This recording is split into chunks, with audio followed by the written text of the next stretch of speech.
gente tá aqui pra falar de ondas gravitacionais. As ondas gravitacionais ganharam, na verdade, 3 cientistas, se eu não me engano, vão dividir o Nobel por ter encontrado as ondas gravitacionais, por ter identificado, tá? Se você não sabe do que a gente tá falando, a gente fez um vídeo, o episódio 666 foi sobre ondas gravitacionais aqui no canal. 666. Sim, não tem nada a ver, os caras não sabem que a gente existe, mas eu me senti representada na hora que eles ganharam. Olha, ganharam aí, ó. A gente falou falei de vocês, tá? É. Eu falei de vocês, tem um mérito aí também, tá? É quando você reivindica mérito pra você de coisa que você não fez. Nenhum. Então, Não fiz nada. Não, na verdade, eu fiquei feliz por eles terem ganhado. Você ficou feliz por eles, Fiquei feliz, né? Fiquei feliz por... Exatamente. Os caras ganharam, cara.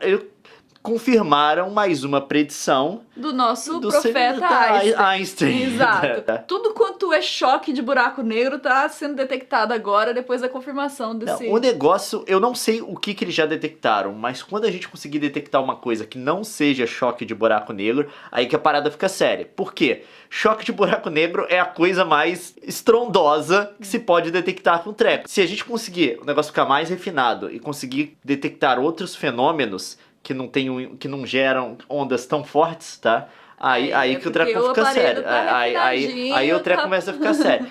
Quer dizer, agora já tá sério pra caramba. Mas isso é testemunho de como que a matemática funciona. Tem coisas que você prevê só extrapolando a equação. Você pega as equações de relatividade do Einstein, dá uma extrapolada, aí você tem a previsão de fenômenos tipo buraco negro, ondas gravitacionais. Na época, eles não tinham a menor condição de observar isso. A tecnologia não permitia ainda. Tem aparelho pra isso. Só na matemática os caras chegaram lá. É só na matemática. E o que é matemática? Matemática é uma linguagem que o ser humano desenvolveu. Com essa linguagem, você consegue prever fenômenos. Não, você consegue prever coisa que você não consegue ver ainda. Tem muita discussão filosófica sobre isso, tá? Eu sei, tem um campo da filosofia que vai debater o que é matemática. Tem gente que fala que é simplesmente uma linguagem humana que funciona por uma série de fatores. O outro fala que não, é uma coisa que tem relação direta com a natureza. Tem até gente que acredita na metafísica da matemática, tá? Que matemática é uma coisa assim, a nossa mente acessou algo fora da realidade. Mas tipo, isso é incrível,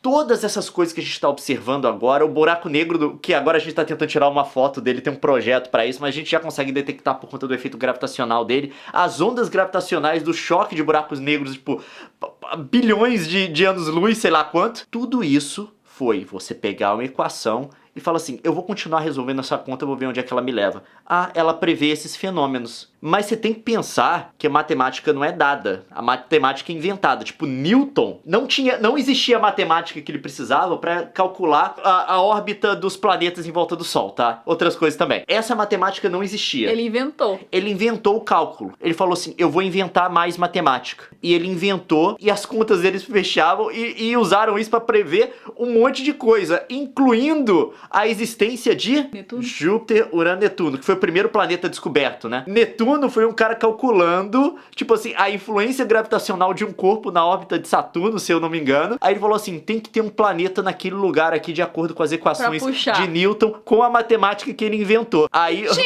os astrônomos apontaram o telescópio pra lá estava Netuno. Não subestime a matemática. Como que a matemática funciona? Eu não entendo. Eu gostava de matemática. Como que ela funciona? Por que eu não fiz matemática? Eu era boa de matemática. Eu ia fazer matemática. Que nhaca. Aí eu fiz intercâmbio. Eu era falei, melhor em matemática do que em humana, sabia? Eu era a menina da matemática. Eu ia fazer matemática. Aí eu fiz intercâmbio. Aí no intercâmbio eu falei assim, não, eu quero uma profissão que me faça viajar. Porque eu viajei, entendeu? No intercâmbio. Então eu quero viajar mais. Se eu tivesse feito matemática, podia estar na NASA hoje, podia estar viajando pra fora do país, do mundo. Mas tá bom, tá vendo? Eu tinha que ter feito física. Se eu voltasse hoje, se eu pudesse falar com o Leon assim, estude isso porque você vai se interessar muito por isso no futuro. Estude física. Eu ia estudar física. Tá? Se eu pudesse voltar no tempo e contar pra mim. Esse é o problema de você ter que escolher sua carreira com 18 anos.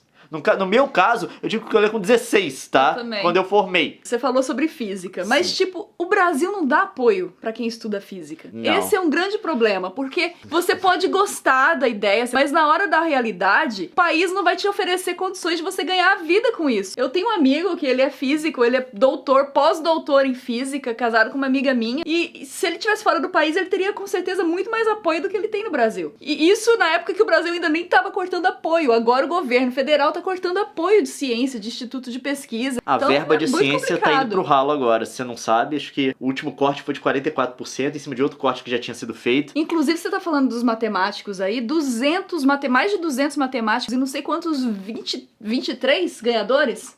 Foram vários ganhadores do Prêmio Nobel, sim. Isso. Mandaram uma carta pro governo Temer, pro Temer, pra protestar sobre o que tá acontecendo no Brasil com corte de dinheiro pra pesquisa. Mas esse pessoal de fora do Brasil, que é ligado à ciência, entende o valor disso, e eu acho que a mensagem que eles mandam pro Temer é uma mensagem de, pô, vocês têm aí campos importantes de pesquisa que vocês não estão valorizando, mas que são importantes pro resto do mundo também. Tem pesquisa de pesquisador lá fora que depende da pesquisa de pesquisador no Brasil terminar a pesquisa dele. Tipo, eles trabalham em colaboração. Muita pesquisa. Exato. Então, eles olham pra isso e falam, se você tira esse pilar da pesquisa brasileira, tem várias pessoas lá de fora que estão apoiadas nela para poder completar as próprias pesquisas que eles estão fazendo lá. Então você prejudica toda uma cadeia. E no Brasil as pessoas não têm um interesse tão grande, isso não é culpa da academia, é culpa do governo, porque você não tem uma educação para ciência muito forte. O dinheiro investido em pesquisa não é só o resultado da pesquisa que ele vai gerar. Ele vai gerar também profissionais capacitados para poder exercer várias coisas no país. A Coreia do Sul foi o primeiro país no pós-guerra, até onde eu sei, a sair do subdesenvolvimento para o desenvolvimento. E eles fizeram essa transição de um país arruinado pela guerra para um país que é top hoje, investindo em pesquisa e inovação. A quantidade do orçamento governamental que vai para pesquisa é um treco assim absurdo, absurdo. É um dos maiores do mundo. É um exemplo pra gente assim, tipo, eles fizeram alguma coisa muito certa. O problema é que você precisa desenvolver esse capital intelectual para levar o Brasil para frente. Por exemplo,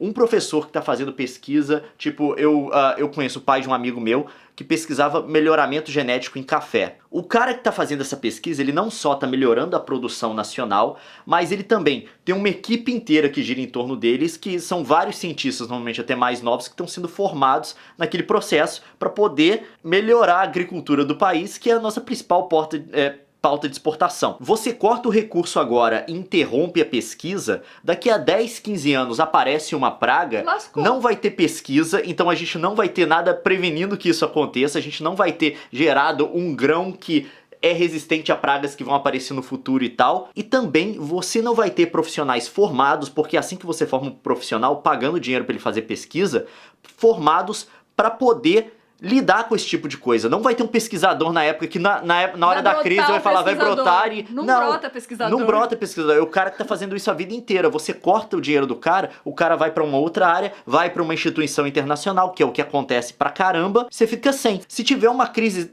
séria com soja, café, tipo, o país vai sofrer mesmo, tipo assim, é perda de PIB considerável. E é esse cenário que a gente tá vendo agora. Tudo bem que a gente tá pegando um caso extremo, que é tipo, acontece alguma coisa com soja e café. Se acontecer alguma coisa com soja e café, a gente tá lascado. Mas tem outras áreas também. O Leon tá falando da agricultura, que é uma área que é fomentada no Brasil, mas há áreas que ainda são inibidas, que precisam nascer, serem gestadas, são embrionárias. E que no mundo, elas mandam e são responsáveis por muita riqueza. Se a gente deixar de investir nisso, a gente vai ficando pra trás. Eu acho que um pouco da resistência que as pessoas têm em relação à ciência, que elas olham pro país, pra nossa pauta de exportação, nossa pauta de produção, e elas veem que a gente produz basicamente produtos básicos, que pra isso não precisa de ciência, mas tá? Precisa, não. Hoje em dia, até a coisa mais básica que você tem que fazer, pra você produzir banana, você precisa de uma tecnologia violenta pra uma praga não destruir sua plantação. Você precisa de gente pesquisando o treco. Por conta do mundo ser globalizado, por conta das pragas se espalharem por todos os países, de um país aí tá investindo e reduzindo o custo de produção e vendendo mais barato que você e coisa do tipo, tudo precisa de ciência hoje. Dá uma olhada na galera que faz pesquisa de soja no Brasil. O Brasil é o maior exportador do mundo. Dá uma olhada no nível de complexidade que a coisa tomou. Eu já vi tanta gente questionando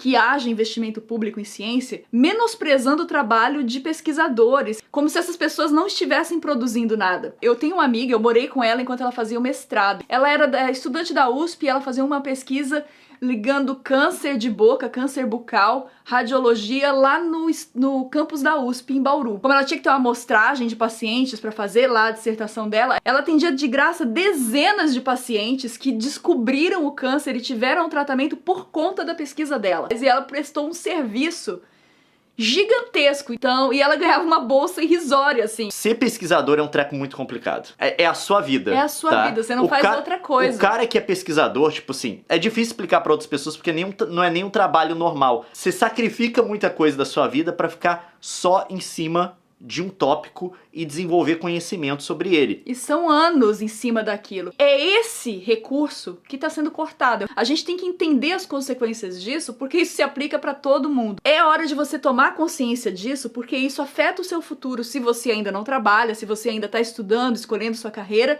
E é hora de você começar a pensar nisso se você que trabalha nunca pensou. Porque é o seu dinheiro que sustenta as prioridades do Brasil. Quando o Brasil assume uma prioridade errada, e hoje a prioridade do governo tem sido manter o Temer na presidência. Essa que é a prioridade. É a prioridade do governo. Pra isso não tem corte nos não gastos. Não falta dinheiro pra liberar a emenda parlamentar, pra fazer um agradinho aqui, comprar um votinho ali. A prioridade do governo hoje é se manter no poder. Não pode ser. A prioridade tem que ser educação, a prioridade tem que ser inovação, tem que ser iniciação científica. E essas coisas todas que a gente teoricamente sabe, mas nem sempre entende de fato. Dia 8 de outubro agora vai ter uma manifestação que está sendo iniciada aí pelo pessoal da comunidade acadêmica. Cientistas brasileiros querem se manifestar e fazer um pouco de barulho, chamarem a atenção dos brasileiros para esse problema. Se você se preocupa, eles estão abrindo esse convite para todo mundo. Dá uma pesquisada sobre isso, tem um manifesto rolando deles com as causas certinhas pelas quais eles estão lutando, e eu acho interessante você se informar sobre isso e ver se você concorda, se você pode apoiar também, porque a gente sabe que, principalmente manifestação popular, só tem efeito se tiver número. Se não tiver gente, o povo vai olhar e falar,